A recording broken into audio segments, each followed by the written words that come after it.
Hello everyone, welcome to talk with Abdul YouTube channel. दोस्तों, आज की अपडेट है CSIR की तरफ से। CSIR एक बहुत ही प्रीमियर रिसर्च इंस्टीट्यूट है, आप सभी को पता ही होगा। नहीं पता तो आप डिटेल्स जानकारी हासिल कर लें। वहां पर डिफरेंट प्रोजेक्ट्स चल रहे हैं और उन डिफरेंट प्रोजेक्ट्स को कंटिन्यू करने के लिए, उसमें काम करने के लिए प्रोजेक्ट स्टाफ की रिक्वायरमेंट है। उसके लिए वेरियस वैकेंसीज निकली हुई है, बहुत सारी कंडीशंस हैं, बहुत सारी डिटेल्स हैं। तो आज की वीडियो को शुरू करते हैं।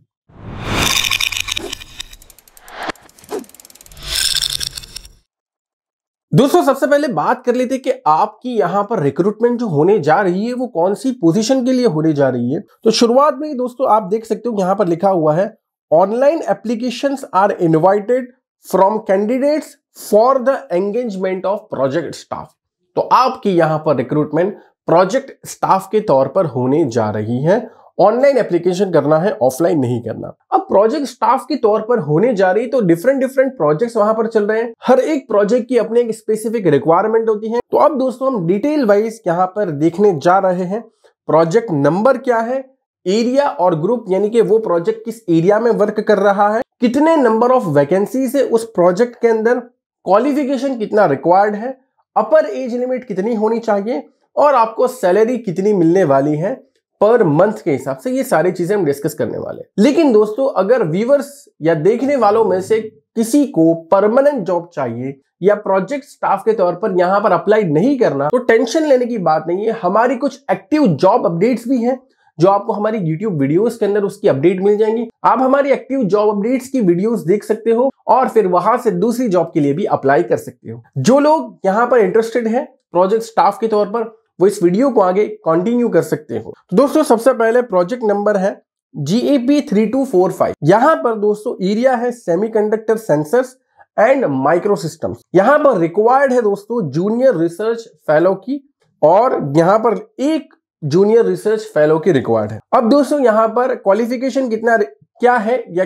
क्वालिफिकेशन की डिमांड क्या है। सो आपका BE BTech होना चाहिए MSc के अंदर इलेक्ट्रॉनिक्स एंड कम्युनिकेशन या उसके इक्विवेलेंट, या फिर और करके लिखा हुआ है ME या तो MTech होना चाहिए micro electronics nano technology advance semiconductor electronics design technology और इक्विवेलेंट उसके जितना अगर आपके पास नॉलेज है तो आप अप्लाई कर सकते हो। डिजायरेबल यहां पर लिखा हुआ है candidate should have knowledge of solid state devices and semiconductor devices. क्योंकि दोस्तों एरिया ही सेमीकंडक्टर का है, तो जिसके पास सेमीकंडक्टर का स्पेसिफिक नॉलेज होगा, ऑब्वियस बात है कि वो डिजायरेबल कंडीशन के अंदर रखा जाएगा और उसको प्रेफरेंस दिया जाएगा। अपर एज लिमिट दोस्तों यहां पर है 35 इयर्स।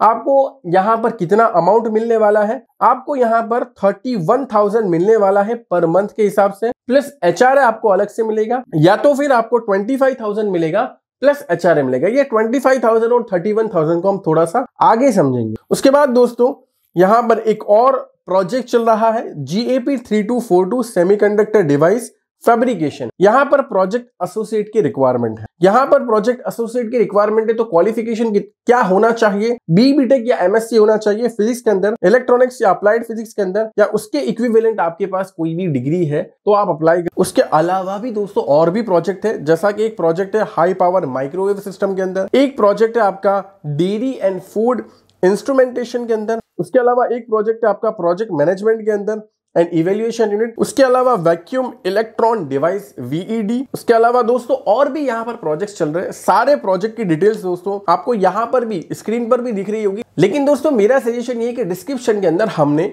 इसकी कंप्लीट PDF डाल दी है, पूरी डिटेल्स के साथ आप वहां पर पढ़ सकते हैं कि कौन से इंजीनियरिंग डिसिप्लिन वहां पर एलिजिबल है। जनरली दोस्तों क्योंकि यहाँ पर माइक्रो इलेक्ट्रॉनिक्स है, सेमीकंडक्टर्स है, तो इलेक्ट्रॉनिक्स वालों के लिए तो बहुत ही अच्छा है। उसके अलावा भी कुछ नैनो टेक्नोलॉजी है, उसके अलावा कुछ MSc के डिसिप्लिन है, वो भी अप्लाई कर सकते हो। तो ऐसे स्टूडेंट जो इंजीनियरिंग बैकग्राउंड से, स्पेशली इलेक्ट्रॉनिक्स वगैरह से, तो उनके लिए तो बहुत ही अच्छा है। यहाँ पर बहुत सारे प्रोजेक्ट चल रहे हैं और अगर आप कुछ नहीं कर रहे हो या आपको CSIR जैसे इंस्टीट्यूट के साथ जुड़ने का मौका मिल रहा है तो डेफिनेटली आपको अप्लाई जरूर से करना चाहिए। ठीक है, अब यहां पर दोस्तों सबसे पहले समझते हैं कि ये 31,000 किसको मिलने वाले हैं और 25,000 का क्या सीन है। तो दोस्तों सबसे पहले इन्होंने लिखा है कि जहां जहां प्रोजेक्ट एसोसिएट 1 लिखा है या जूनियर रिसर्च फेलो लिखा है उसमें 31,000 और अलग से HRA उन लोगों को मिलेगा जिन्होंने नेशनल एलिजिबिलिटी टेस्ट को करेक्ट किया हो, जैसा कि CSIR UGC नेट को आपने क्लियर किया हो, या GATE graduate aptitude test in engineering उसको करेक्ट किया है आपने, आपके पास वैलिड स्कोर कार्ड है, या उसके अलावा जो अलग से एग्जामिनेशन होती है सेंट्रल गवर्नमेंट के अंदर DRDO, MHRD, ICAR, ऐसी कोई एग्जाम आपने करेक्ट की है, आपके पास एक वैलिड स्कोर कार्ड है, तो आपको यहां पर 31,000 मिलेगा। ये किसके अंदर आ रहा है? प्रोजेक्ट एसोसिएट 1 या तो फिर जूनियर रिसर्च फेलो। अगर आपने कोई एग्जामिनेशन करेक्ट नहीं की लेकिन आपके पास अच्छा खासा क्वालिफिकेशन है, तो फिर आपकी सैलरी जो होगी वो 25,000 होगी प्लस HRA अलग से।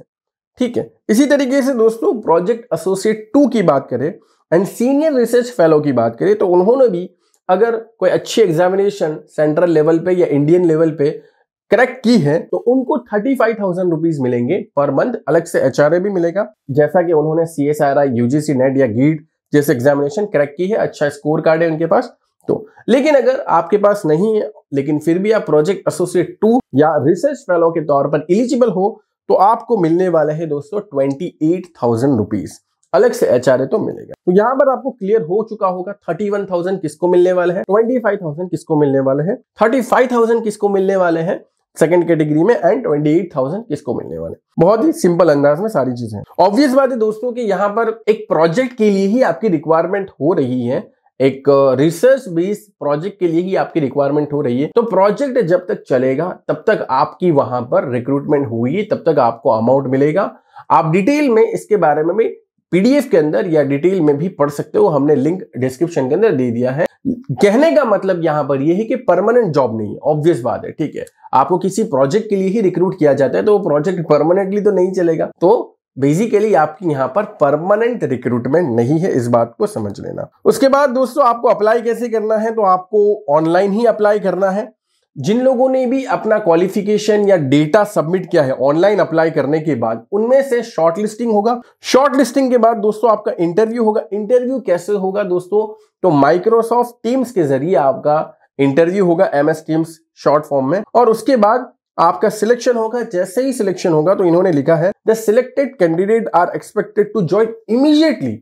जैसे ही सिलेक्शन हो रहा है भाई तुरंत ही ज्वाइन कर लो, और आपको ओरिजिनल डॉक्यूमेंट्स जो भी है वो प्रोड्यूस करने पड़ेंगे जो आपने ऑनलाइन सबमिट किए हैं। Last date and time for applying application is 2/3/2023, यानी मार्च की 2 तारीख लास्ट है दोस्तों 5 बजे तक, और आज मैं शूट कर रहा हूं मार्च की 1 तारीख है, यानी कल 3 तारीख तक ही आपको यहां पर अप्लाई करना है। तो जल्दी से आप अप्लाई कर दीजिएगा, कम टाइम है। ठीक है, application received after last date will not be entertain.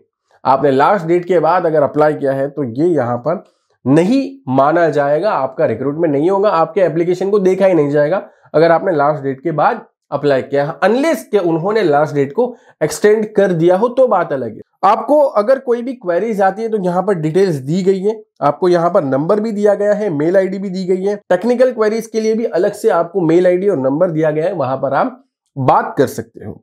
उसके अलावा दोस्तों कुछ अलग से अदर कंडीशंस भी हैं, रिलैक्सेशंस भी है, ऑब्वियस बात है। SC ST OBC PWD women candidates वगैरह के लिए बहुत अच्छा रिलैक्सेशन है। तो ऐसे छोटे छोटे पॉइंट्स यहाँ पर इन्होंने मेंशन किए, तो आप देख सकते हो। उसके अलावा दोस्तों कौन से डॉक्यूमेंट्स रिक्वायर्ड होंगे उसकी भी इन्होंने एक प्रॉपर अच्छी तरीके से लिस्ट दे दी है। अगर आपने गेट वगैरह क्वालिफाई किया तो उसका भी स्कोर कार्ड आपके पास होना चाहिए। उसके अलावा दोस्तों एक बहुत अच्छी बात इन्होंने यहाँ पर ये लिखी है कि अगर आपका परफॉर्मेंस अच्छा है, based on the performance of the candidates and the availability of suitable candidates, और वहां पर उनको रिक्वायरमेंट भी है, तो आपको फ्यूचर नीड के हिसाब से आगे भी एंगेज किया जा सकता है। ठीक है, और ये एंगेजमेंट कब होगी, जब आपने अपना जो यहाँ पर प्रोजेक्ट कंप्लीट कर लिया हो उसके बाद। तो कहने का मतलब है कि यहाँ पर इन्होंने हिंट तो दे दी है कि अगर आप अच्छा परफॉर्मेंस करोगे तो फ्यूचर में आपके एंगेजमेंट के चांसेस हैं। एंगेजमेंट के चांसेस का मतलब ये हुआ कि आपको आगे भी काम करवाया जाएगा, आगे भी आपको एक अच्छे तरीके से रखा जाएगा, क्योंकि वहां पर रिक्वायर्ड होती है, वहां पर अलग अलग प्रोजेक्ट चलते ही रहते हैं। और अगर किसी एक प्रोजेक्ट में आपने अच्छा काम किया तो डेफिनेटली उनको आप जैसा ही बंदा चाहिए तो वो आपको कंटिन्यू भी कर सकते हैं। कहने का मतलब ये है। तो उम्मीद करता हूं दोस्तों आज की अपडेट वैल्यूएबल लगी होगी, स्पेसिफिक ऑडियंस के लिए ही थी, लेकिन आप अगर आपके दोस्त को जानते हो जो इलेक्ट्रॉनिक्स वगैरह बैकग्राउंड से है तो उनको शेयर कर दो, और फ्यूचर में अपडेट्स के लिए हमारे चैनल के साथ जुड़े रहिए। सब्सक्राइब कर लीजिए ताकि आपको सारी नोटिफिकेशन मिले। इसी के साथ आज की वीडियो को एंड करते हैं, मिलते हैं नेक्स्ट वीडियो में, तब तक के लिए गुड बाय, टेक केयर।